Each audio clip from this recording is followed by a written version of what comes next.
শোনো আমার সোনা, নানি শোনাবে আজ আমাদের কৃষ্ণের গল্প। কতদিন আগের কথা।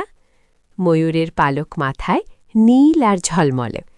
তিনি ছিলেন এক বিশেষ শিশু, আনন্দ আর আলোয় ভরা মন তার। আহা, কি ভালোবাসতেন তিনি মাখন, সাদা আর নরম।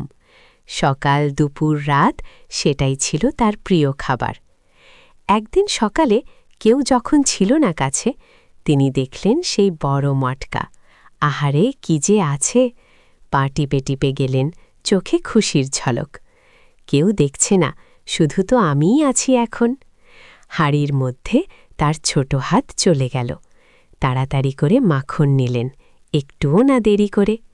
খেলেন আর খেলেন, এক খুশি ভলা হাসি নিয়ে। সেই সুস্বাদু সাদা মাখন, আহা কি মাজা!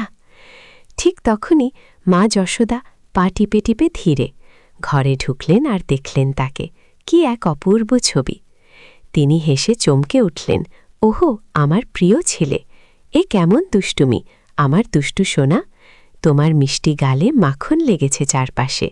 আমার মাখন হাঁড়ি চোর, ধরা পড়েছ তুমি শেষে। কৃষ্ণ শুধু হাসলেন, মাখন মাখা মুখে তার। চিন্তার কোনো ছাপ নেই, নেই কোনো কষ্টের ভার। মা যশোদা হাসলেন আর জড়িয়ে ধরলেন তাকে খুব শক্ত করে। তুমি আমার দুষ্টু আশীর্বাদ, আমার সূর্য, আমার আলো ভরে।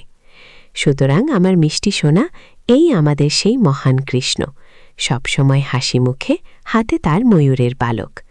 তিনি তার মাখন ভালোবাসতেন আর তার দুষ্টুমি ভরা কাজও। একটি মূল্যবান মিষ্টি গল্প, শুধু আমার আর তোমার জন্য গো।